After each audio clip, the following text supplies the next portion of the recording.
शुरू। Good morning बच्चों।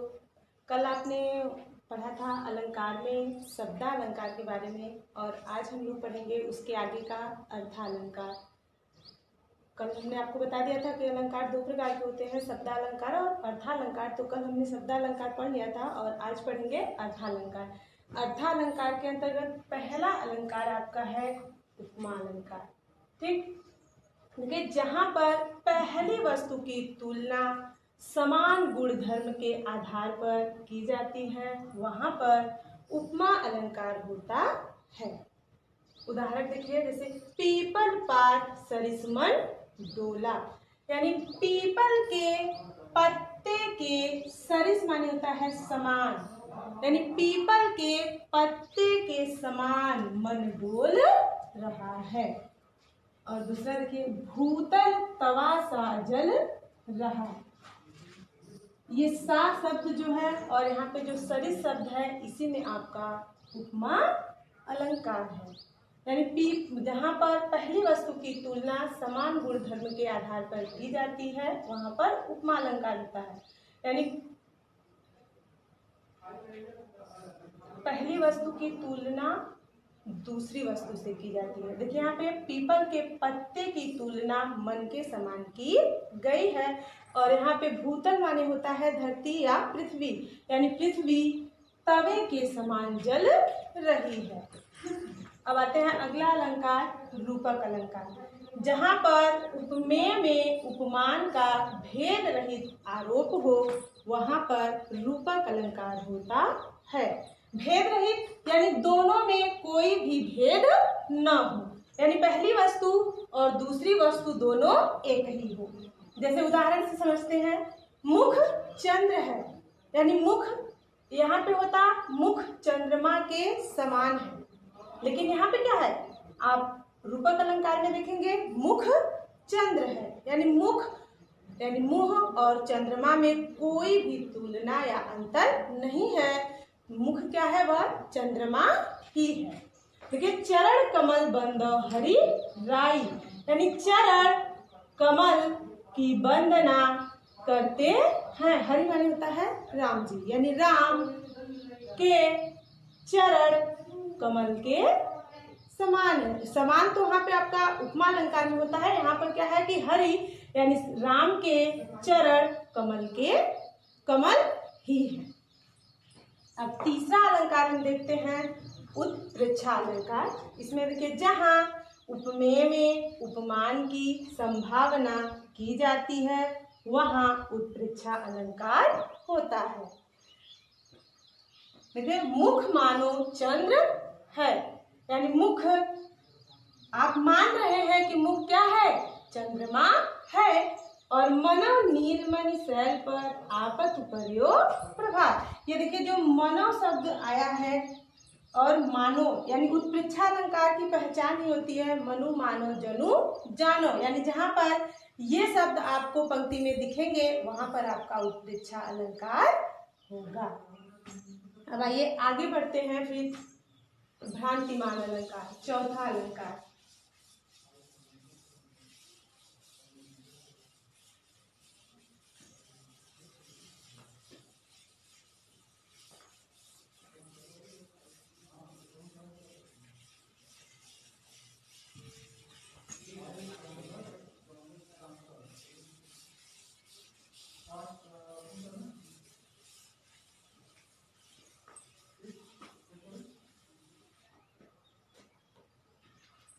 चौथा अलंकार देखिए है भ्रांतिमान अलंकार।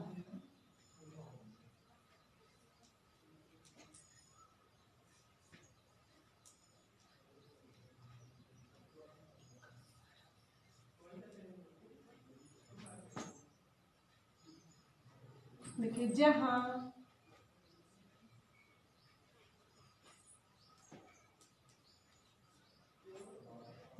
समानता के कारण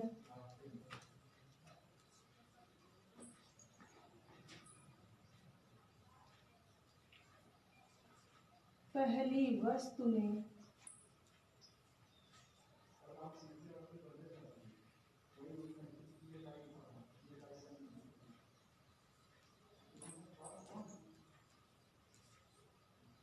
जहाँ समानता के कारण पहली वस्तु को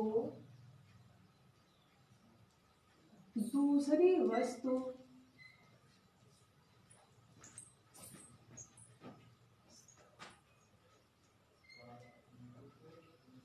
समझ लिया,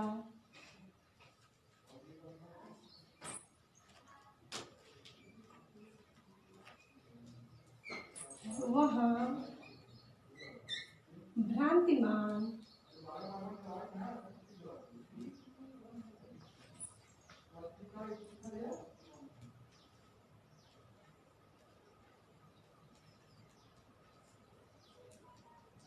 देखिए भ्रांतिमान अलंकार यानी जहाँ समानता के कारण पहली वस्तु को दूसरी वस्तु मान लिया जाता है, वहां पर भ्रांतिमान अलंकार होता है। अब इसको उदाहरण के द्वारा हम समझेंगे।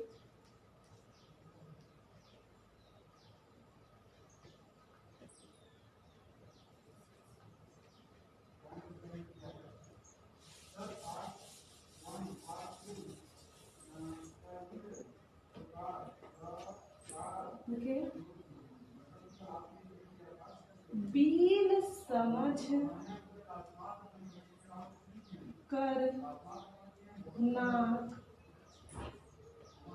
नाक घुसने लगा, विसैला सांप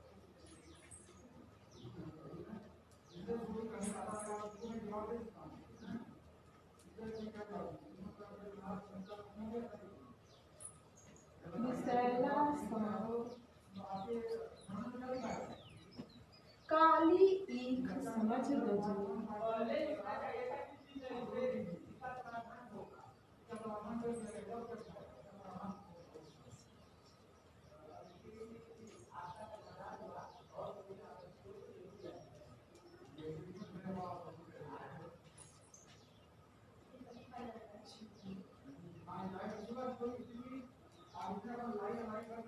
देखिए बीन समझकर नाक घुसने लगा, विसैला सांप काली ईख समझ गजने उठा लिया झट आप। यानी यहाँ पर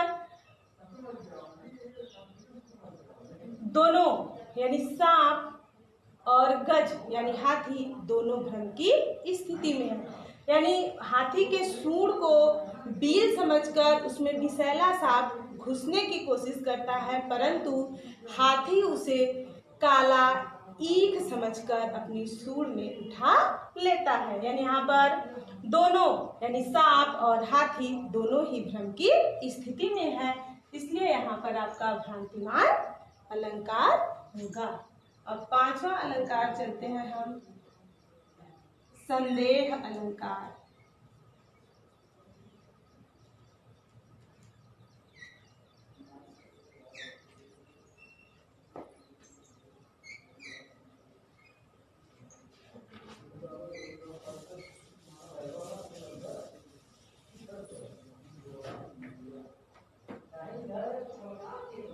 देखिए जहाँ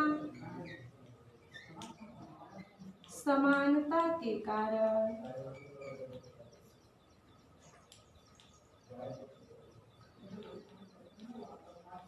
एक वस्तु में अनेक वस्तुओं का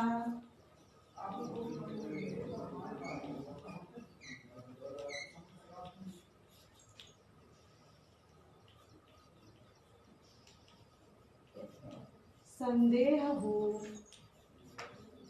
वहाँ भ्रांतिमान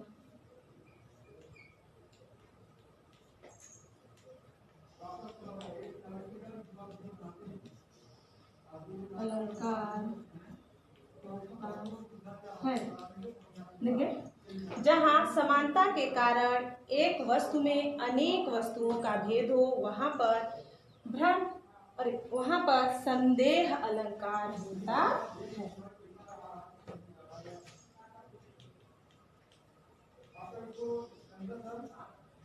ठीक, अब इसको उदाहरण के द्वारा हम समझते हैं। जैसे देखिए सारी बीच नारी है कि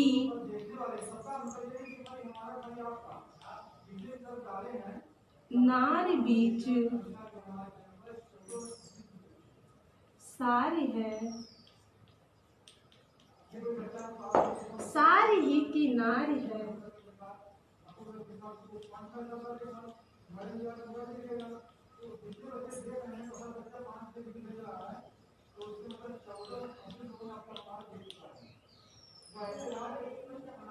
कि नारी की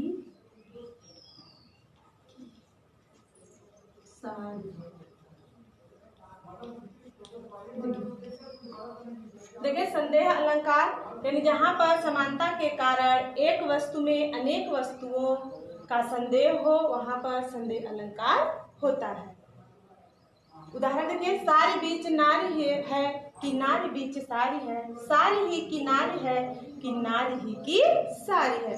यानी यहाँ पर संदेह हो रहा है कि वह स्त्री है या फिर साड़ी है। ठीक, यानी यहाँ पर संदेह हो रहा है कि वह स्त्री है कि साड़ी है या फिर वह साड़ी है कि स्त्री है। अब अगले अलंकार की ओर चलते हैं।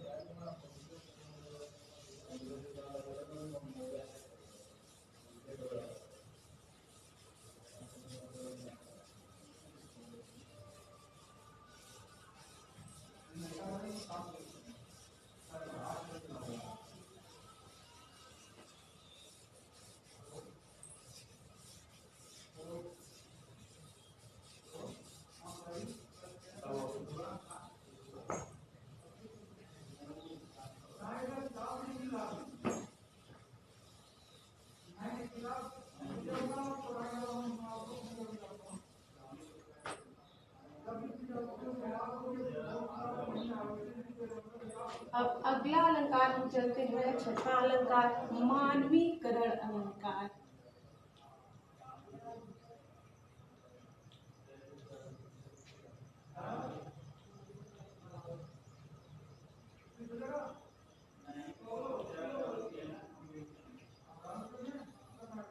देखिए ये होता है जहां पर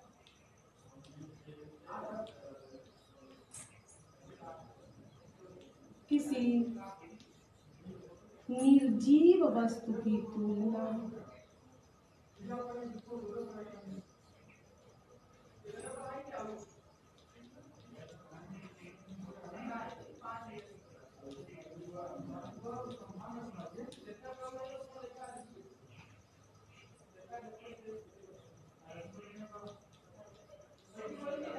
मनुष्य के कार्यों से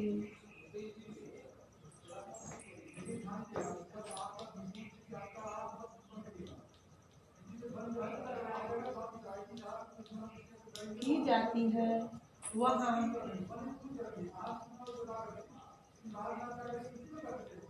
पर मानवीकरण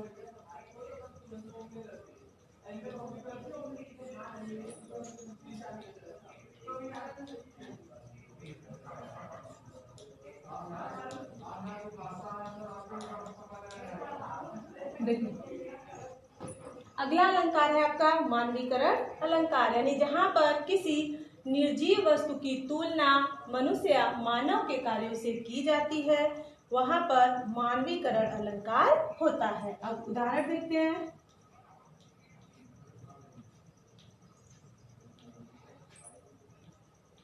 फूल हंसे कलियां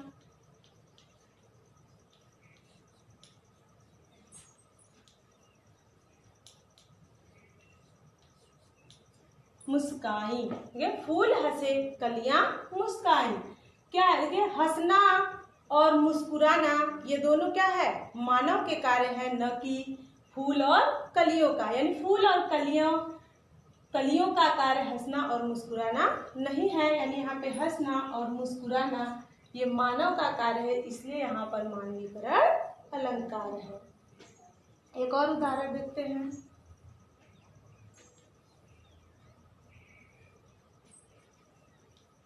खग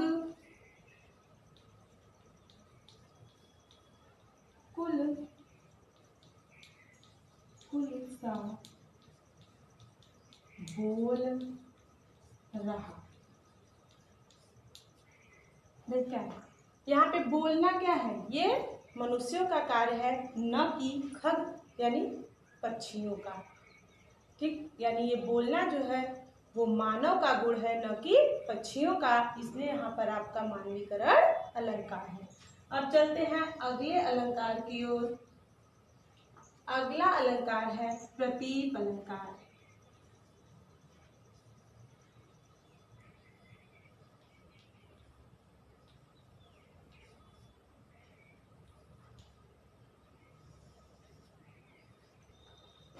प्रतीप अलंकार देखिए, यह उपमा अलंकार का उल्टा होता है। जैसे वहां पे उपमा अलंकार में आप पढ़े थे कि सीता का मुख चंद्रमा के समान है, और यहाँ पे उसी का उल्टा है ये प्रतीप अलंकार, यानी चंद्रमा का मुख सीता के समान है।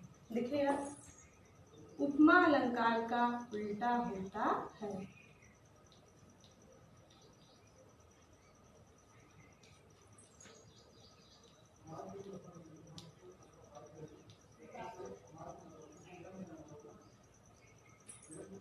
यह उपमा अलंकार का उल्टा होता है,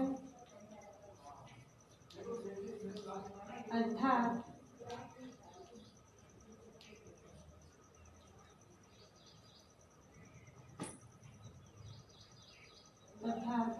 उपमान की तुलना उपमेय से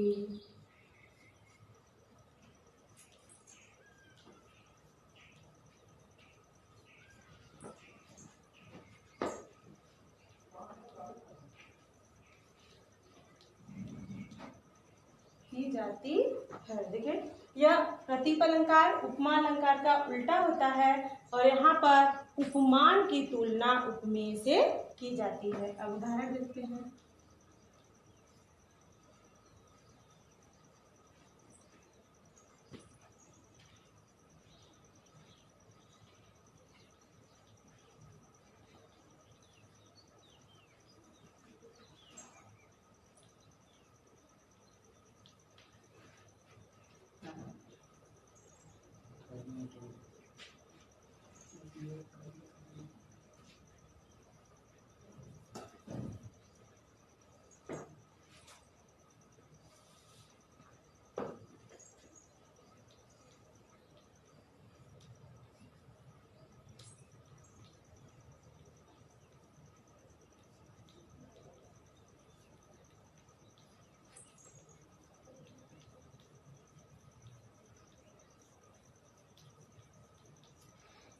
उदाहरण देखिए, चंद्रमा के समान सीता का मुख है। यह उपमा अलंकार में आपने पढ़ा था कि सीता का मुख चंद्रमा के समान है, और यहाँ पर उसका उल्टा हो जाएगा। अब चलते हैं अगले अलंकार की ओर।